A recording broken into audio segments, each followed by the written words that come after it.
Photography is often called the universal hobby. It is a means of creative expression within the reach of people in all walks of life, and it speaks a language that everyone can understand. The camera lens is a mechanical eye, seeing everything and recording everything. It captures actions that will never again be repeated. Used with a microscope, it records the strange activities of tiny organisms. With the X-ray, it reveals the structure or function of hidden things.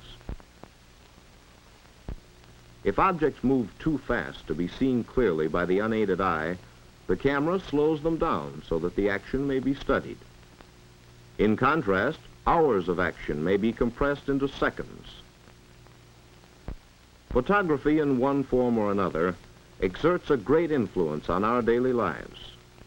Photographs bring news reports to life. They strengthen the appeal of advertising. They provide entertainment for millions and are an aid to education. Photography as a hobby can lead to photography as a career, and often does. But professional work calls for a lot more than just snapping pictures here and there. For instance, consider the portrait photographer. To make a real success in this highly competitive field, the cameraman must be a practical psychologist who understands the personality of each individual he photographs. People want to look their best, in fact, better than they look. So the photographer must know all the tricks of lighting and of posing the subject. To get good negatives, he must master the chemistry of photography. He should also know how to retouch negatives to remove wrinkles and blemishes. If he can't do this work himself, part of his income will go for pay to a hired retoucher. Making the prints is a most important step in portrait work. And good printing can only be learned through long practice and study. All the previous work and the success of the whole job depends on the final print. If it pleases the subject and her friends, it may lead to more business. And a portrait man must keep busy if he's to make money. The illustrative photographer's work calls for a well-equipped studio and a great amount of skill and ingenuity. Each picture must be tailor-made to the specification outlined by the art director of the advertising agency requesting it. An illustrative photographer must be imaginative, for he never knows what sort of advertising picture he will be asked to make on short notice. Jobs requiring reproduction of outdoor settings or large interior scenes can only be handled by those who have big studios. But there are many advertising photographs which can be made on tabletops or in close quarters. Making this type of picture gives the smaller operator a chance in the field of illustrative photography. The commercial photographer is often called a jack of all trades. He must be prepared to go anywhere to take pictures, in addition to those he makes in his studio. Today, he may be shooting the exterior of a building for a real estate operator. Tomorrow, he may be in a factory making a series of pictures showing a manufacturing process. Yes, the commercial man's pictures are likely to include anything and everything: machinery, food, poultry, buildings, and so on. Because of this great variety of work, the commercial photographer's field tends to overlap those of the portrait man and the illustrative photographer. Some of his shots may even be used by the press. But basically, press or news photography is a field in itself.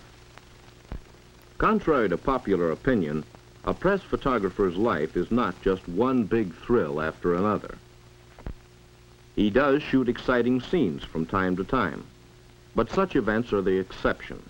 Most of his work is routine in nature, consisting mainly of pictures of people and places connected with the news. Nevertheless, the news photographer must work expertly at high speed and know what constitutes a news picture.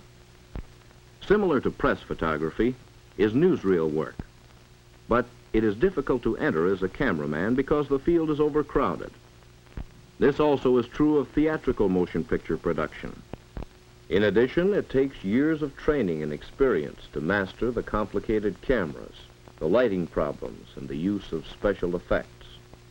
And in spite of these rigid requirements, Hollywood has more cameramen than opportunities. But there are other jobs in motion picture production, not only for the theater, but also in educational, industrial, and other non-theatrical films.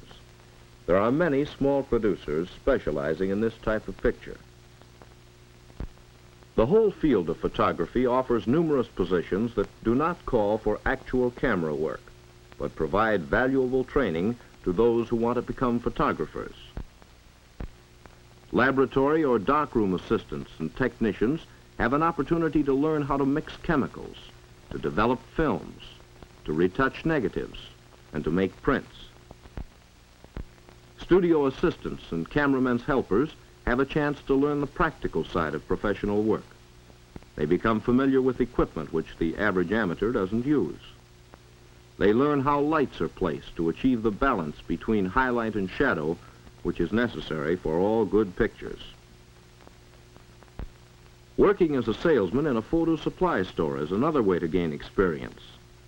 The best salesmen are those who know photography and are able to answer the customer's many requests for advice.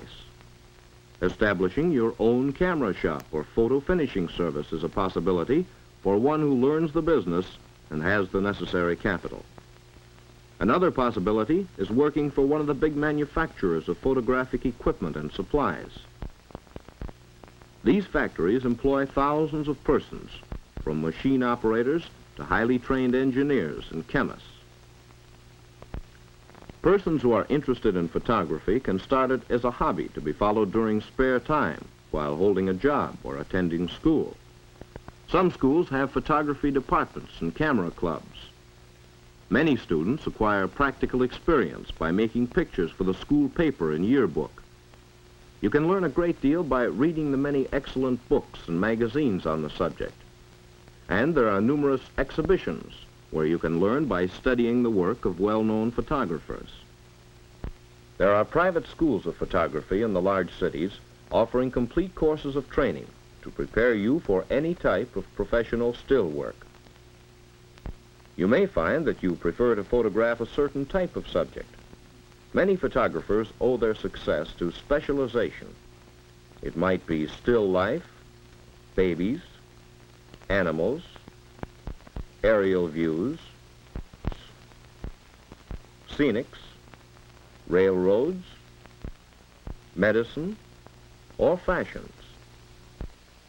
There is almost no end to special subjects, and some amateurs have made their hobby pay by selling prints to photo syndicates or to magazines and newspapers interested in a particular type. Picture editors on the staffs of publications are always on the lookout for good pictures. And here, too, is another job for the person who knows photography, the position of picture editor. This work is open to both men and women whose background and training fit the photographic and journalistic requirements of certain publications. The photo engraving departments of publications and printing concerns offer still another type of work.